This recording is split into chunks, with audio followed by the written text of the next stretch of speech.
for us. There we go.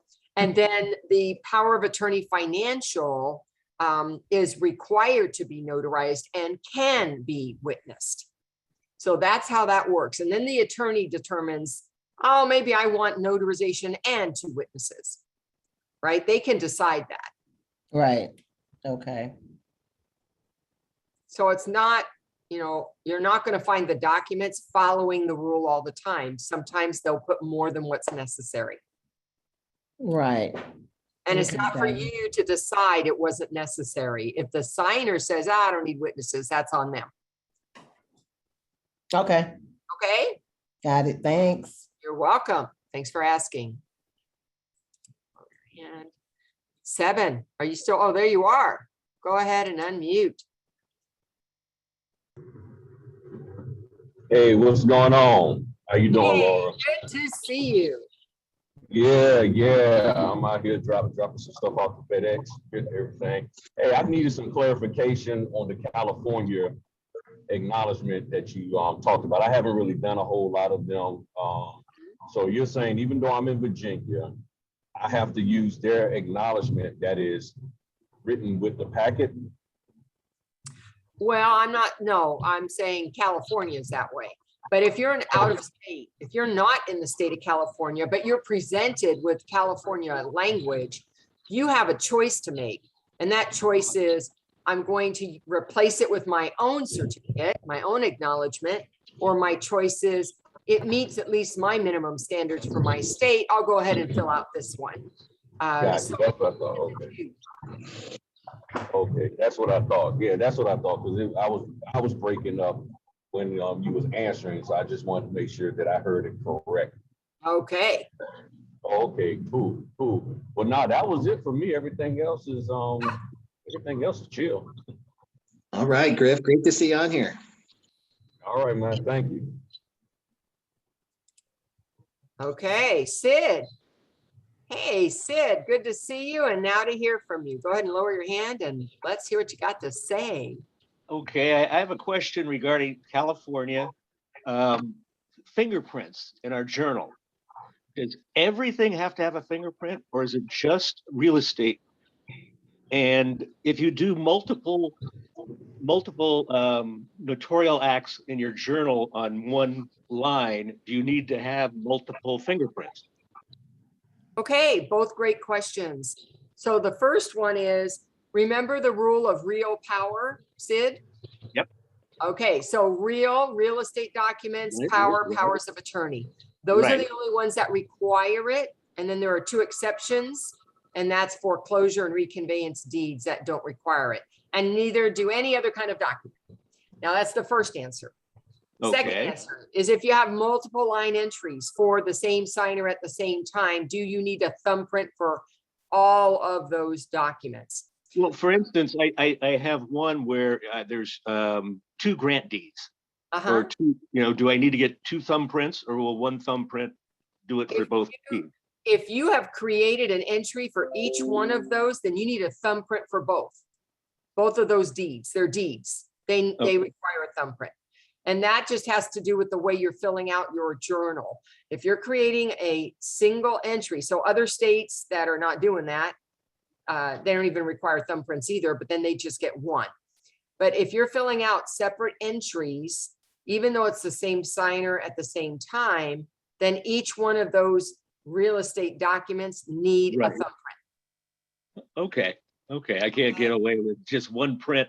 I can't get away with 1 print for a deed and a power of attorney all on the same line. I'd have to do 2 separate lines. Well, what I'm saying is, if you're filling out 2 separate lines, the answer is you need more than 1 thumbprint. If you're creating 1 entry and you're following the recommendations of the that you heard from Matt Miller, is that there are certain things you can include, such as the name of the document, the type of notarial act, and the fee. And you could, if you have space in the journal you're using, like the Integrity Journal provides that, or the Modern Journal provides that, then you could be having multiple ones and just have 1 thumbprint. But if you're using a different kind of journal, like the NNA journal, it really doesn't accommodate that. And you end up creating multiple entries, and then you'll need a thumbprint for each one of them. Does Okay, that make sense? that makes perfect sense. Yeah, I'm using the modern journal, and Okay. that seems to work. Beautiful. Hey, thank you very much. You're welcome. Appreciate all your info. Good to hear from you. All right, well, somebody who has a lot of 8s and then Lloyd Smith. Are you still on? Lloyd Smith?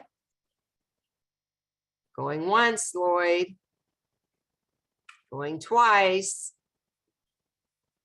Okay, I'm going to skip you for now and see if you show up later. I'm going to come down to, is it Aaron Heath? Aaron Heath?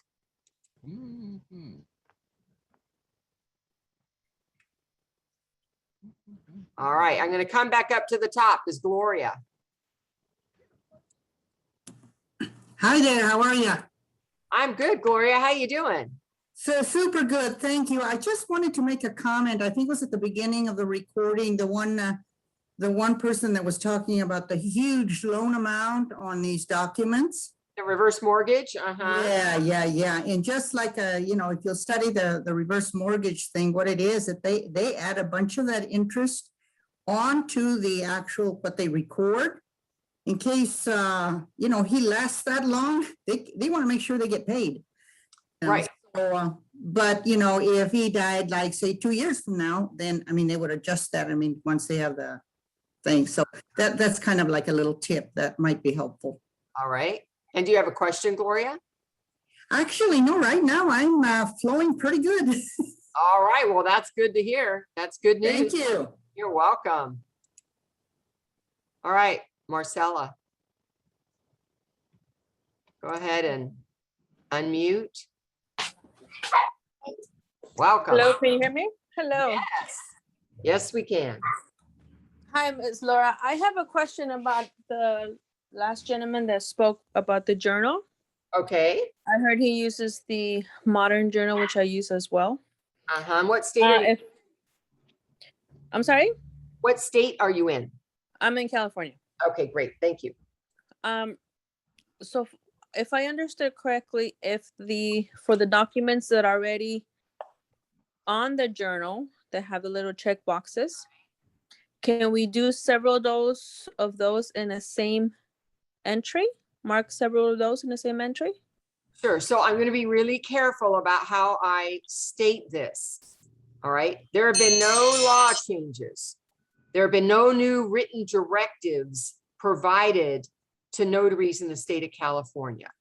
However, there has been a conversation, and that conversation was from a representative of the Secretary of State with Matt Miller. And in that conversation, that person said, it would be okay for you to use a journal like the Modern Journal or the Integrity Journal, where you have multiple documents for the same person at the same time. However, be aware that there are certain elements that you must be able to individually repeat within that entry. That means you can't say loan documents or trust documents. You have to name each document separately, check off all the boxes and use the other if necessary.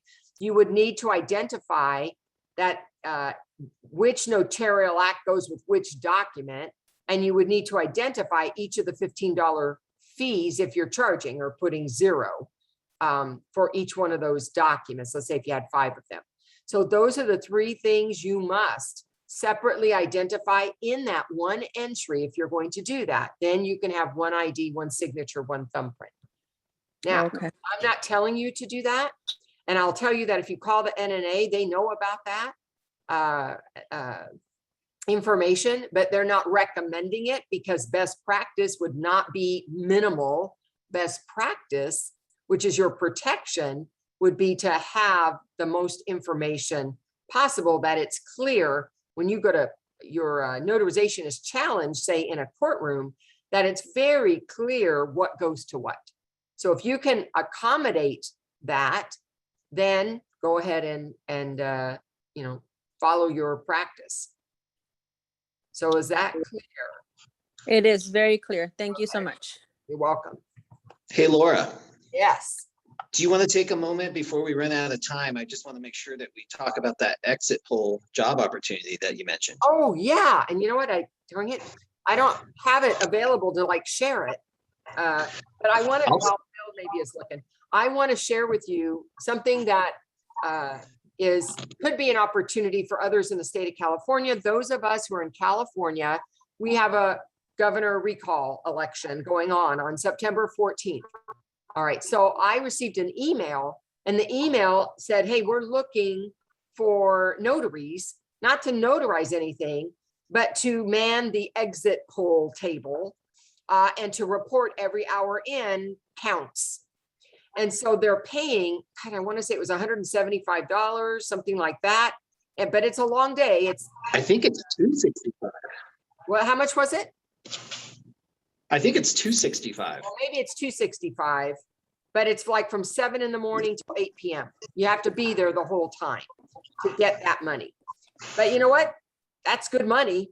And you get to participate in, our election process. But the bigger picture, the reason I wanted to share it is that here's another example of how companies or organizations look to people like us, notaries, because of the reputation we have, because of our experience with handling the details, that they look for us, even though we are not notarizing anything. And it's just another way we can spread our wings and do more than use our seal. And I wish I had it. If you are in Central California in particular, if you email me, I'll forward it to you. Because that's the area he was asking for at the moment. It was Central California. But of course, they might need people like that in other areas of California. So that's why I wanted Yeah, and I can send out the information. Oh, can you do I can it? send out the information in the, I can put it in the replay. But guys, this is real important. And this is big picture thinking, exactly what Laura's talking about. And you've heard me drop it every now and then, but this idea that we're way more than a mobile notary and loan signing agent if we want to be. We are credentialed professionals. And there are industries, businesses, entire networks of people that appreciate what we have to offer. Because what we have, sure, we have a notary commission and a seal, but we have professionals. We oftentimes have a criminal background check. All right, guys, I'm sorry, I gotta mute more people. So other industries find that extremely valuable. There is opportunity everywhere when you keep yourself open to it. So I'm so glad that what Laura's describing here as the exit poll interviewer is just one small piece in one specific state, but every state has these opportunities. Right. All right, thanks for sharing that, Laura. You're welcome. And thanks for adding that to the replay. So people can look at that, even though you may not be in California or in the right part of California, just check it out so you can see what the opportunity looked like. All right. Do I have hands? I have, Marcella, your hand is still up. Did you have anything more? No, I am done. Thank you. Thank you. All right. Now I'm going to come to Cynthia in Texas. Good afternoon. I have a question about Ron, like the digital certificate and all of that good stuff. What software do we need to purchase in order to start that process? I don't know how you start the process, but I don't know if you're supposed to go through the NNA or what. So I believe you need to start your process with your own Secretary of State in terms of applying to have the right kind of commission for that. Okay. All right, so that's your first step. NNA is one of the organizations from which you can purchase a digital certificate and seal. Okay. However, I will tell you this, that depending on the platform, you called it software, but platforms are usually what they're called, and there's a dozen or more of them. Okay. Depending on the ones that meet your state requirements, they may also have a digital certificate that you can purchase directly from them. You don't have to get it from the NNA. Oh, But okay. you can, but you don't have to. Okay. All right. And so the platforms out there, if you Google remote online notarization platforms, you'll probably get lots of articles, lots of information. Also, what the NNA does have that I love is on their Knowledge Center page of their website. You can do a drop down and it'll talk about RON, or remote online notarization, and it'll take you to a page. You can put your state in, it'll tell you what your steps are, what you need to do, and what are some of the available platforms to check out. Okay. Now that's my Yeah, and limited knowledge of RON. Bill, you're back. Would you like to add, please? yeah, definitely. So first, I just want to say, John Holder over at ronuniversity.com has done a great job of adding some clarity to this really confusing process, because choosing the right technology is a big decision. Okay. And so I definitely checked that out through him. And then here's the other thing I'm going to offer for anybody else who's listening to, is really dive into what you want your business to look like before you make the decision to move to Ron. Don't move to Ron because a fear that that's where the industry is going, so you have to do it, especially if you're brand new, because that's not the case. There's always going to be room for the in-person notarization. And if you've thought it out and you want to sit at home in front of a computer and offer tech support and be a notary, then this is perfect for you. And there's a market for it, especially in the specialty or general notary work realm, but not necessarily the loan signings yet. If that's how you picture your ideal day 2 years from now, 3 years from now, great, then this is the right place. But if you don't, if you like getting out, meeting people in person, being on the road, kind of shuffling around, and you like that kind of energy, remote online notarization may not be for you. And remember, if you're brand new, to learn this technology on top of all your notary laws, on top of the tech support that you have to walk the general public through, it's a huge undertaking. So really think it through before you decide to take it on. Okay. Okay. Thank you. You're so welcome. Thanks, Cynthia. Okay, we're coming back around. Before I go to Randy, I still see Lloyd Smith. Are you, going to ask you to unmute? You weren't available. Laura, this will probably be the last question. Okay, well, let's see if he's going to respond. Okay, I don't see him responding, so we're going to move on. And Quintus, I'm going to choose you because you haven't had a chance to ask a question yet. Hi, thanks for taking my question.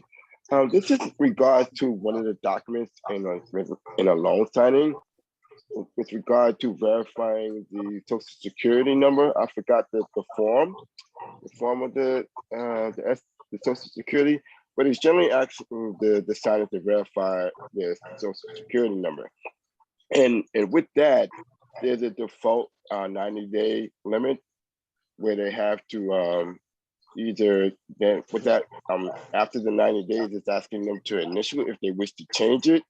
And I'm wondering, I guess my question is, with that particular document, do they always have to put their initials, or only if they wish to change the 90 days would they have to initial? Yeah, great question. I run into that a lot, Laura. Do you mind if I just take that first? Please do that. So in my experience, I have found, like, if we read the paragraph, logically it says only initial if you want to change the 90-day default. So that's automatically what I did. I only had them initial in that instance. But what happened is some lenders want an initial there anyway. So I make it a standard practice is that they sign date and initial. And if they want to write in 90 days or a different day into that line, they are welcome to do so. Okay, thank you. But the problem is I don't want to make 2 trips over an initial like that. So I try to proactively get it done right there. Okay, thank you, Bill. Because in the Yeah, past, I haven't had them initial until one time recently where the lender wanted them to initial, and I tried to explain that there's only initial required if they want to change beyond the 90 days, and it was like, no, they still need the initial. Yeah. Yeah. That's applying logic to a very illogical industry. I was right there with you. I did the same thing, but we're fighting a call. If try to do this proactively, just have them initial, and if it's a concern to them, they can write in the 90 days in or different day amount. And thank you. Thank you. Yeah. All right, you're welcome. No. All right. All right, Laura, would you That's like the to close last- this out? Yeah, let's close this out. Everyone, thank you so much for being here today. Love the questions, love the interaction. So glad you join us every week. Bill, you've moved around. Did you leave me? There you are. You got something you'd like to say in closing? No, guys, I'm just gonna mute people out. Let's keep yourselves on mute, please. So we can, because we got so much background noise. But guys, I appreciate your patience. Sorry for all the tech issues today, but I love this time with you. Thank you for growing yourself and your business on the Tuesday. We'll see you the same time, same place next week.